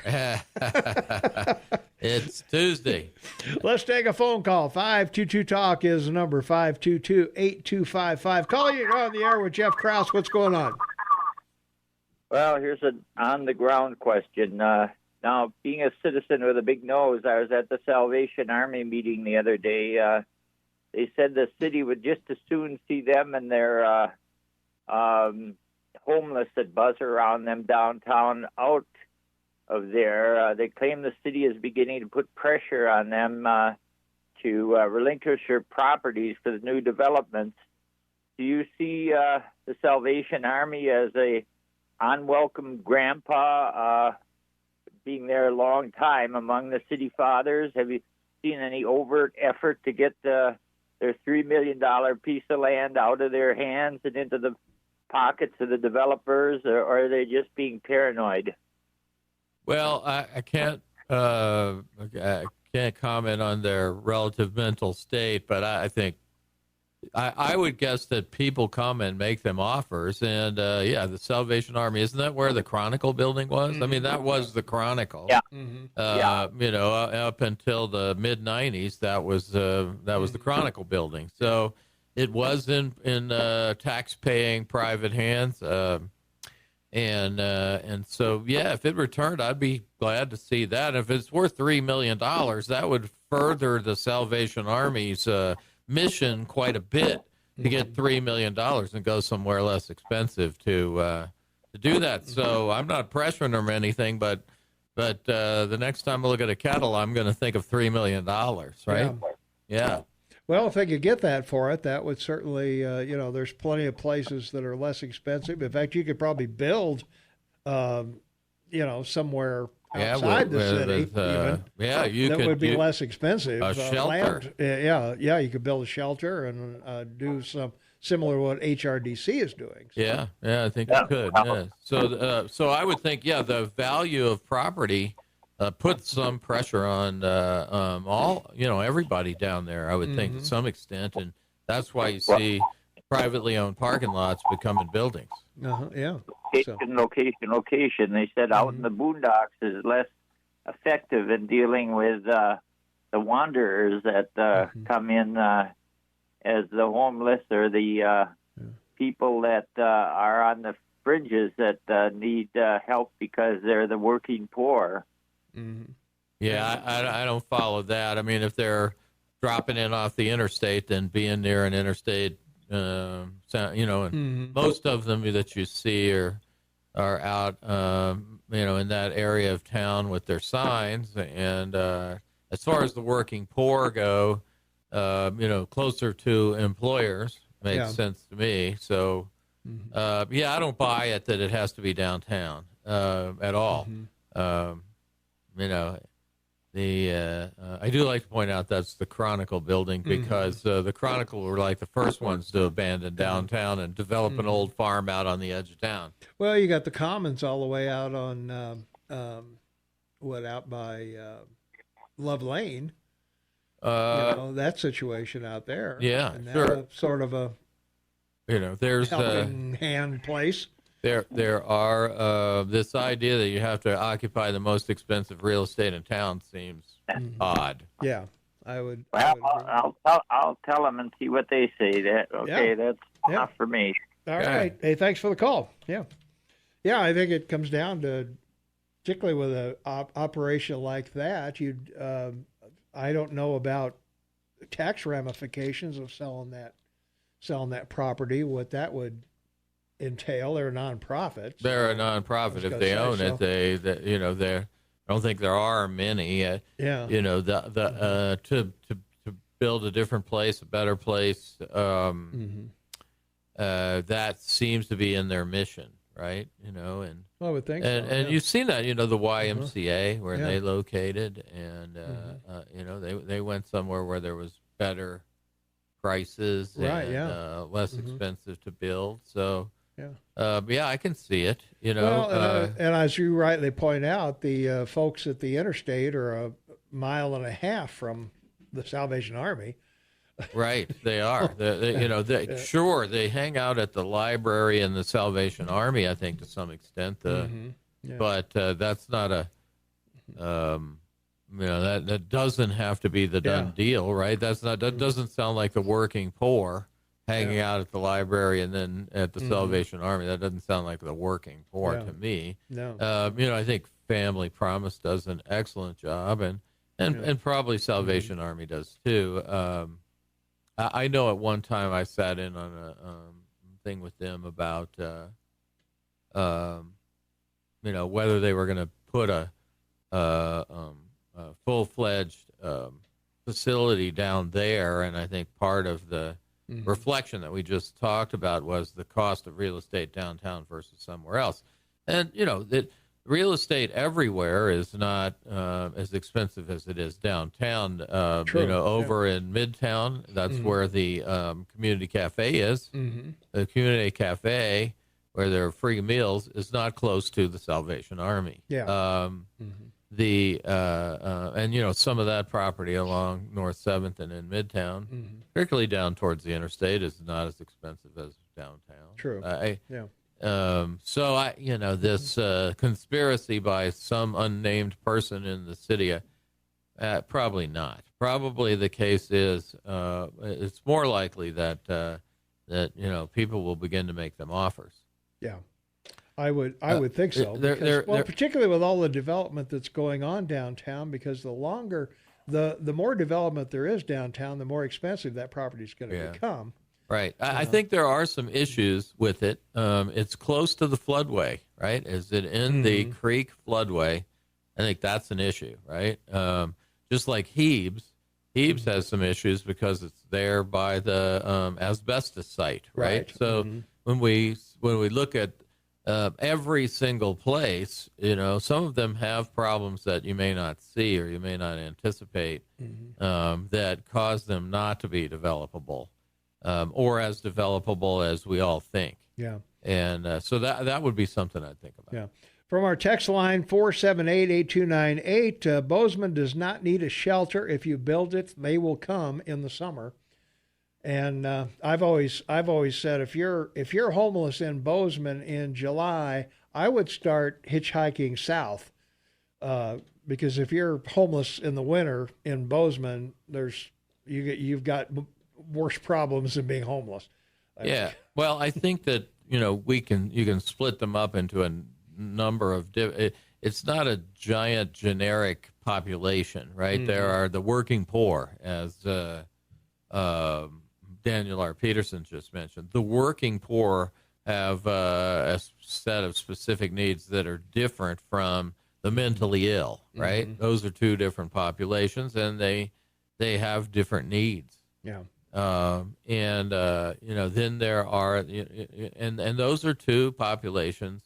I think the working poor, where you're looking at trying to find housing for those that are in the say 25% to 50% of AMI, those are they benefit from the federal programs, and anytime we can qualify for one of those type of housing developments, we put money towards those. So do we need more? Yeah, we need more, and we need to pay strict attention to any that might possibly go away and intervene if we can. So if one comes up for sale, we probably need to buy it, with some of our affordable housing money, or at least figure out how to do that. Yeah. Well, I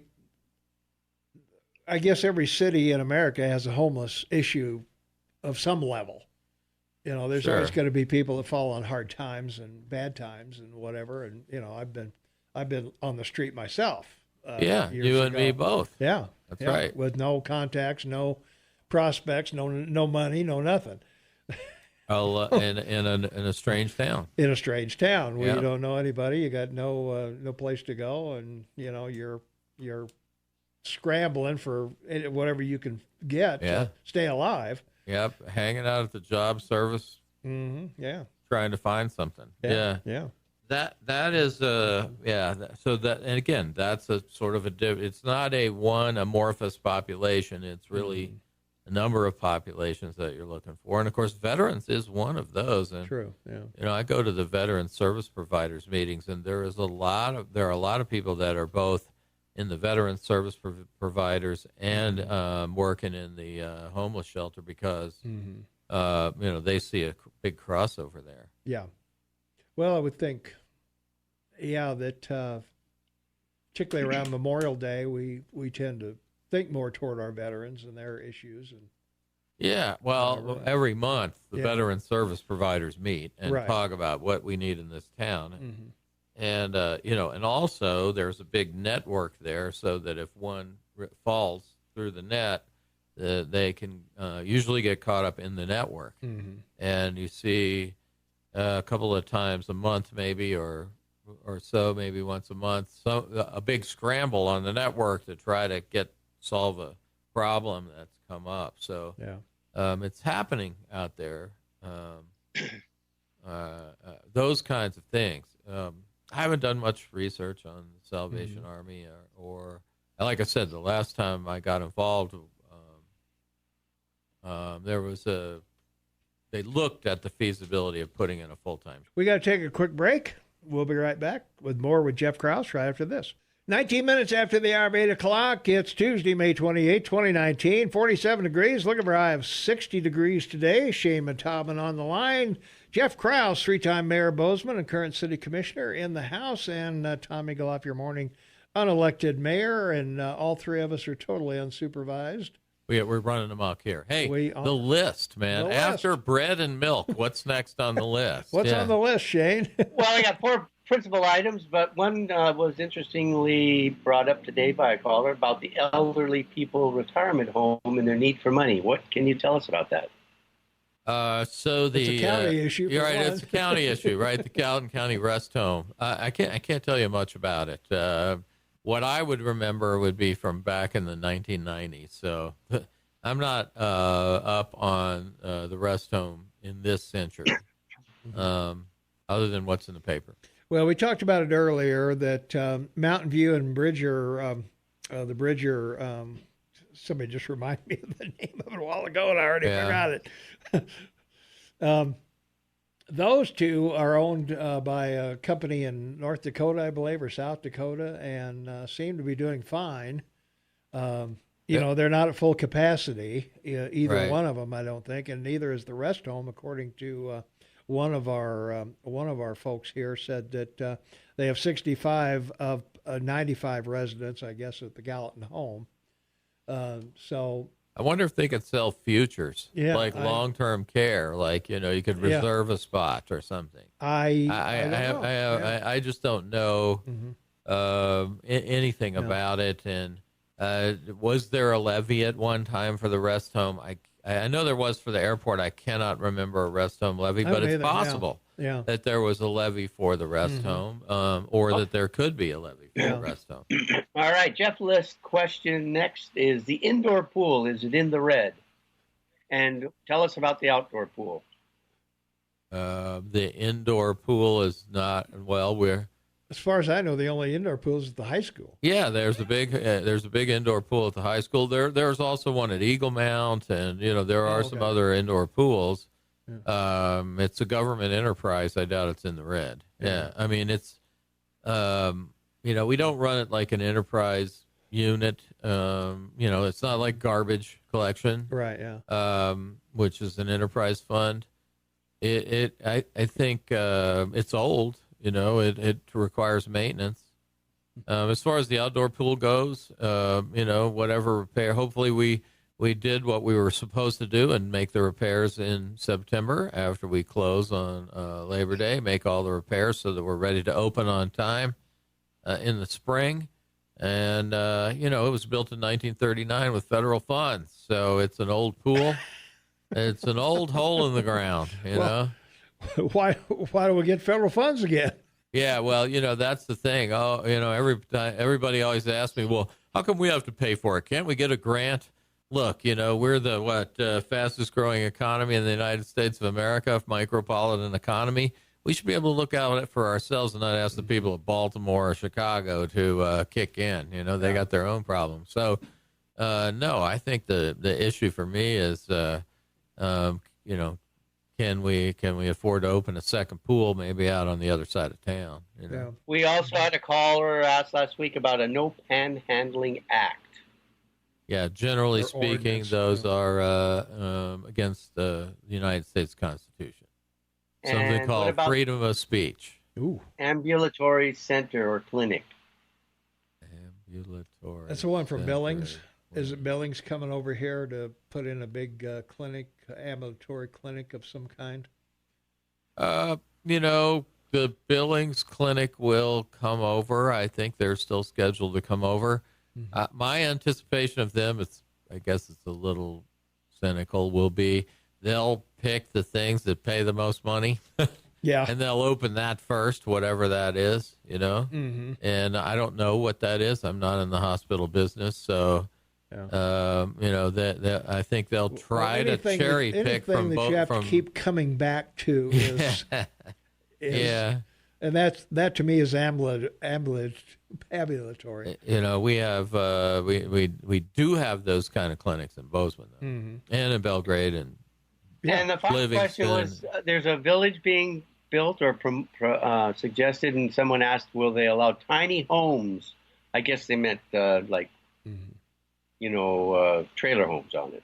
Well, it won't be trailers; it'll be manufactured homes. But manufactured. Yeah. I'm unfamiliar with that. Yeah. Well, HRDC got a grant, $500,000. Yeah. I think to pursue this anyway. Okay. And they're trying to find land or whatever where they can. I think under the grant they have to put up at least 12 homes. Something like that. I think is what I read. 12 homes. Well, that's under the median price. Well, yeah. Right now, you know, they did a good job with the West Edge condos out there off Cottonwood Road. So I look forward to seeing what they come up with. Yeah, it's finding the place is always that's always the issue. Yeah, the land is always the issue. So the land, the zoning. You know, Actually, I believe that. I wonder how many tiny homes you could put on the Story Mansion property. You could line them up there. You could put at least 6 there, I think. If you stacked them, Yeah. Well, yeah. Why not 2-story? Yeah. 2-story tiny homes. Yeah. Yeah. The way they did that. What is that? There's a movie where they're all in stacked old trailers. Ready Player One, right? Yeah.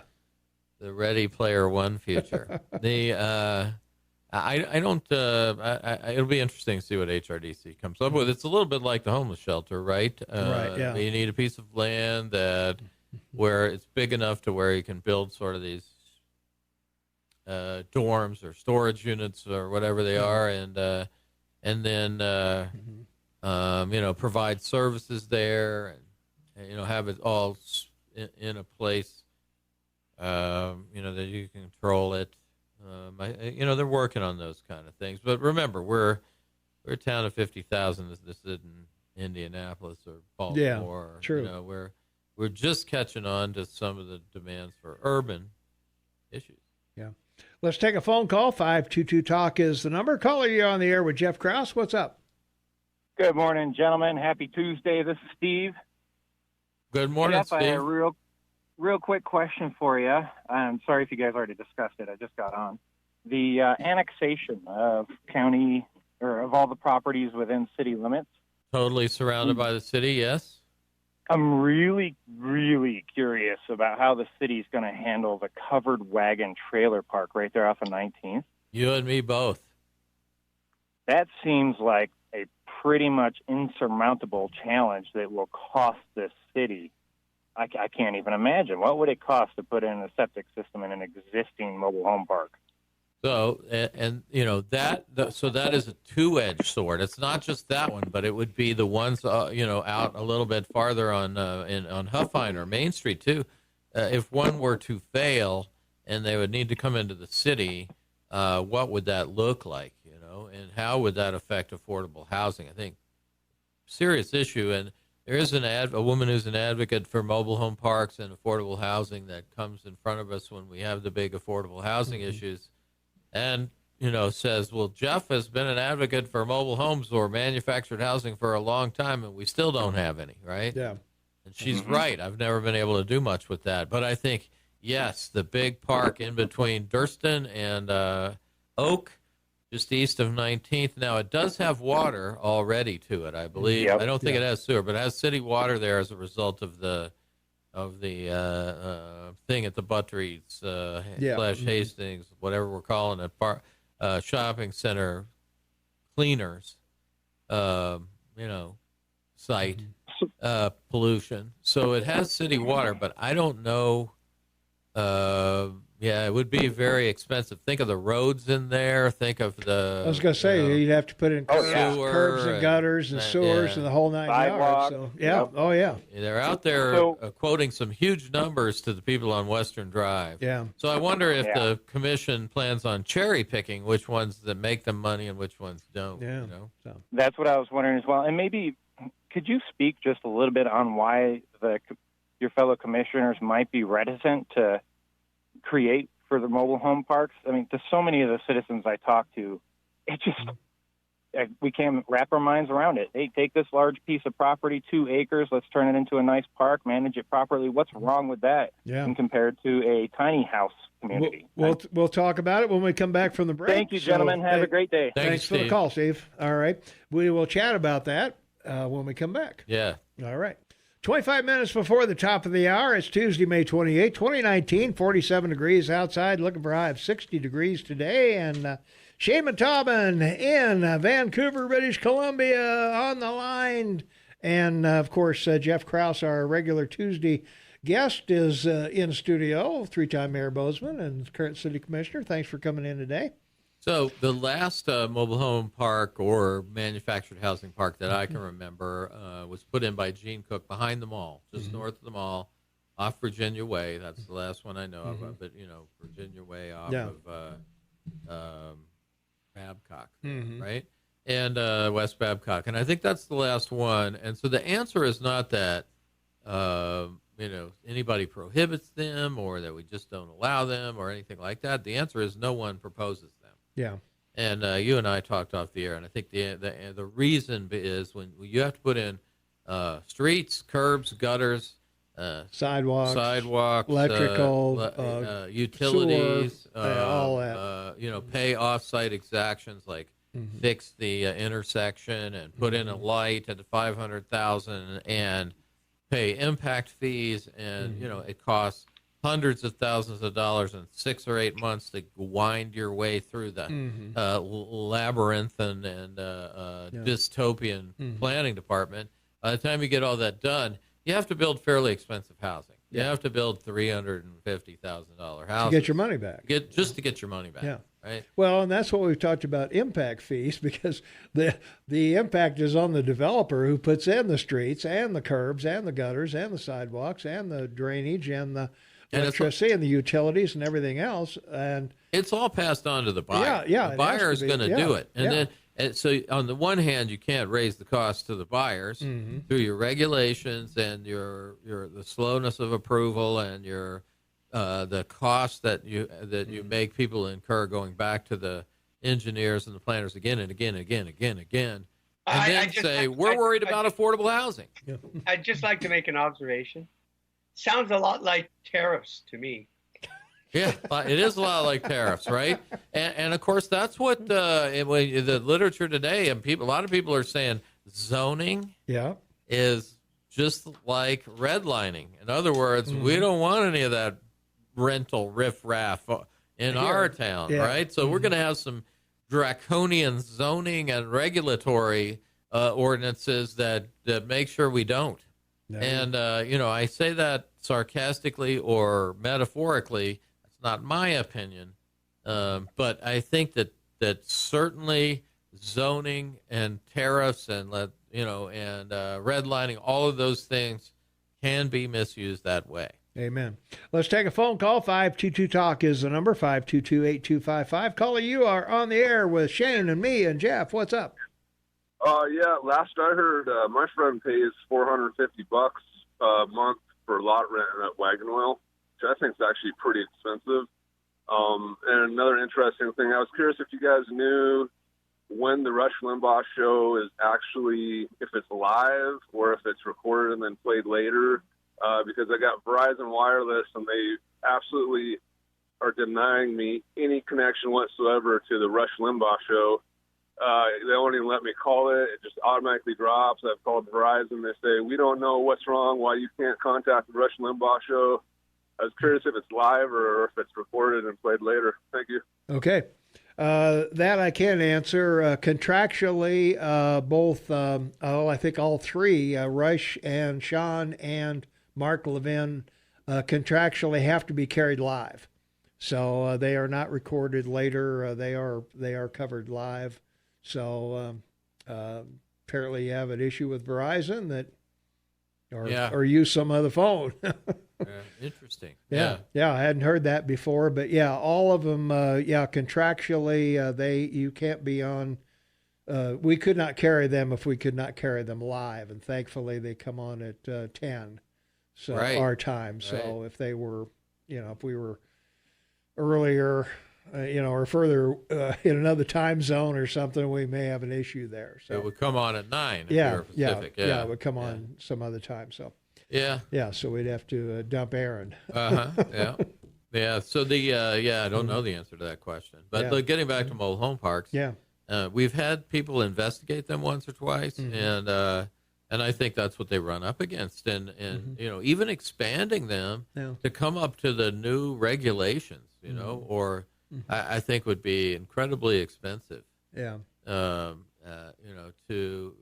go in and say I want to expand my park and then with the new regulations, even in the county, I think people run up against expanding their mobile home parks and the problems that they have with. Is the annexation? Is this annexation maybe just a veiled way to eliminate those parks? Because if you got to go in there and put in streets and sidewalks and curbs and gutters and all of that, there's no way the residents of a mobile home park are going to be able to absorb that kind of cost. And under the equal protection clause, whatever you decide is good for Western Drive will have to be good for the mobile home park as well. Yeah. Unless you're going to cover those yourself, right? But I mean, the people on Western Drive a lot of that is already there. I'm assuming they've got sidewalks there. I don't. No, I don't believe there are Oh, they sidewalks don't? along Okay. Western Drive. No. Okay. I don't. I think it's a county I'm road. not familiar where that is. So. You can just get on it and drive in between Durston and Babcock there, and, the Green Mile. Yeah. I think, yeah. Well, I mean, we've even got some of that on the, I mean, there's areas on the north side of town that don't have sidewalks, and,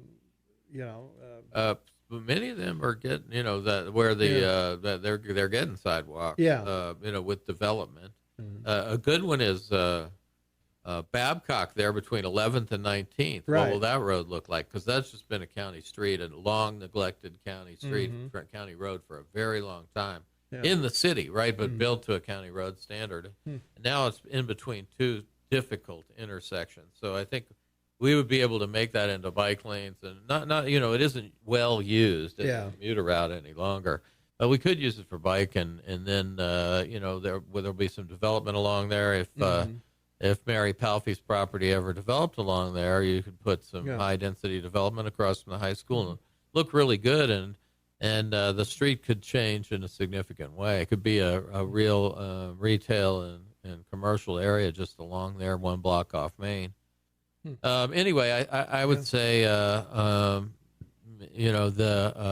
don't believe there's a soul on the commission that has any antipathy for mobile home parks. They don't. No. They sympathize with the people that live there, and really it's that we make regulations essentially for Greenfield, and then the people that exist in the city get caught up in. We got to take a quick break. We'll be right back right after this. 14 minutes before the top of the hour. It is Tuesday, May 28, 2019, 48 degrees outside. Looking for a high of 60 degrees today. Jeff Krauss, three-time Mayor Bozeman, City Commissioner in the House. Shema Taubman graciously joining us as he does every morning from Vancouver, British Columbia.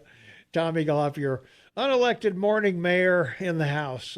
So you are outnumbered, Tom, by the in the crew here. Oh, I believe there are two Toronto Raptor fans. I'm going to definitely be I'm in the anybody but Golden State anybody group. but Golden State, yeah. Yeah, and so and I was happy to see the Raptors beat Philadelphia too. The two franchises are very different. I like the way the Raptors do business. Well, it was pretty interesting. They, they lost the first two to Milwaukee and then won four straight. And that's tough to do because you got to win them on the road and at home, and both. And they have to watch their fans during that game. They really have some loyal fans. Well, they've come a long way since hockey. All those fans would have been hockey fans, and now all the hockey fans have come over and become basketball fans as well. Oh, the darn American games! I right? know, They got baseball too, I think. Yeah. So I don't think you can call it the National Basketball Association when it's international. Yeah. So it's got to be the NABA, I guess, during this series anyway. But it should be a good series, and the Raptors have home field. Oh, do they? They'll start. They had the Golden State was the higher seed, but Raptors had better season record. Oh, okay. By one game. Oh, by one game. One game better. And I thought it might have been the way the All-Star game in baseball, the National League or the American League, whoever wins the All-Star game gets the home field advantage now, don't they? Well, they quit doing that in baseball. Oh, did they? They don't do it anymore. Oh, I like that. I like that idea. I like that. It gave some meaning to the All-Star game. Well, it did, yeah. Well. Anyway, the other thing I would point out is with the influx of Canadian players into the NCAA and into the NBA. In a couple of years, the Olympics, Canada will field a pretty stout basketball team. They'll have, I think R.J. Barrett was from one of the Duke players was from Canada, and the number of them. Yeah. Well, we get a bunch of them from the European countries, Right, you're right. But I think this will be the time when Canada can rival, so say Lithuania or some of those other countries that we do associate with some pretty stout basketball. Yeah. Got any comments on that, Shane? I just want to mention that the passing of Bart Starr at 85 this weekend. I grew up with that guy, and he was a remarkable guy.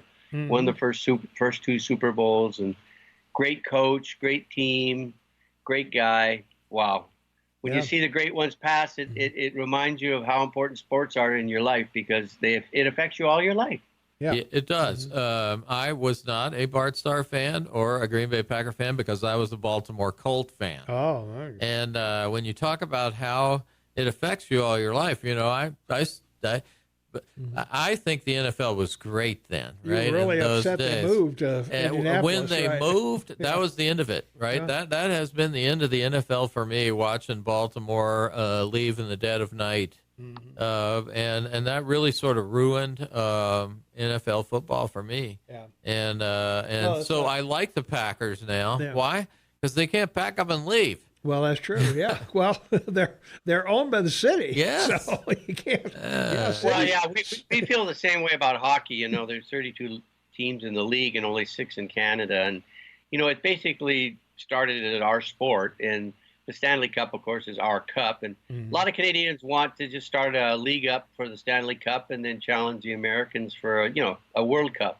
Yeah. Because there's no way our teams can get into the playoffs. There's too many teams in the U.S. Yeah. Is that what was it? The original 6 or 8 or something like that? Yeah. It was, but there were some American teams in the original. Montreal, you had Ottawa, you had Ontario, and but you had the Rangers. You had the Bruins and the Rangers, That's right? true. And maybe the Blackhawks. I can't remember. But Red Wings. Red Wings. That. Yeah. So there were several American teams in the original group, weren't there, Shane? Yes. Yeah, that's right. Yeah, it was. I would say it was 6 and 6, probably, or close to it. Well, as it grew, but the point is now with so many teams in the U.S., it's just no way a Canadian team can, get into. They can get into the playoffs, but we just don't seem to be able to get past. Yeah. The refereeing. Oh my God! Do you want some cheese with that wine? Oh man, yes, exactly. That is terrible. Yeah. We're probably gonna have a hockey tariff imposed by the Canadians here pretty soon. Well, let's see what Reich has to say about that. So we got to take a quick break. We'll be right back. Jeff Krauss is in the house. Shane's in the house, Shane's in his house. I'm in my house, so we'll be back. Here's Rush. 4 minutes for the top of the hour. It's Tuesday, May 28, 2018. It's not 2018, it's 2019. It's darn near 2020. Man, I don't know. Back to the roaring 20s before too long. I know. So I ran into some friends of mine, the Spains, and some people yesterday at breakfast at the American Legion. Quite the now I think tradition. Yeah. Breakfast at the American Legion, and then the Memorial Day parade, and before we parted, Lou Spain reminded me that the problems we're having here in Bozeman are the result of prosperity. And growth, and there are plenty of towns in Montana, most, I would guess, towns in Montana that aren't prosperous, that aren't growing, that and that nothing is affordable if you don't have a job and you have no income. True. Eric Dietrich, who used to write for the Chronicle, is a frequent commenter and writer about the rural Montana's lack of economy and what it would take to bring a modern economy to rural Montana. So I think we would part of what my message is that you can get out there and participate in this economy. The unemployment rate is less than 3%. Okay, I was taught that was an inflationary rate. Per capita income, $28,784. The 3 major employers in Bozeman are the Bozeman Deaconess Hospital, Oracle America, and the Bozeman School District number 7th. And recent job growth is 4.6%. And last year, 2018, the increase in per capita spending was almost per capita income was almost 7%. Wow! So the median income went up 7%. Those kinds of numbers do encourage people moving here because we have a strong economy, but also it encourages people to get a skill, find a job, and Bring something with you. Yeah. Participate in that economy, right? And so I can't encourage that enough. Hard times in Bozeman are hard. Yeah, they are. These are good times in Bozeman. And anybody that went through the 80s in Bozeman knows, when the hard times hit Bozeman, they're hard. Yeah. I think that was a deeper recession locally than even the 2009. Well, I know when I moved 12. here, when I moved here in '93, there was a few boarded up businesses downtown. Yes. Yep, that was right when we started the tax and that scared me a little bit when I first got here. Yeah, that, geez, am I going to be able to live here or not? And there were some very enlightened business owners, not the Chronicle, they moved out, but some other ones that stuck it out downtown and created what we are seeing downtown now, which is a place where people are investing, buildings are getting built, and people are moving in to live and open businesses and do work there. Well, I know at one time there used to be a waiting list for property downtown for businesses to go into. And I don't know if they're still. Well, you can see there's some open slots right now. But that is to be expected from a healthy economy. Sure. Turnover. All right. All right, Mayor, it's that time. I want to thank Jeff. Thank everyone that called in. I hope you had a great holiday weekend, and we'll talk tomorrow morning, Mayor. Be happy, be safe, everyone. All right. Thanks, Shane. All right, that does it for us. Thanks, Jeff. Going to be a beautiful morning tomorrow. I think you should go outside and look at all the trees blooming. They're really going to pop tomorrow. Everything is going good. We got some 70-degree weather coming, so. Yeah, so breathe deep, the apple blossoms and everything else. It's going to pop tomorrow. All right. All right, we'll see everybody bright and early tomorrow morning at 6 a.m. We are out of here.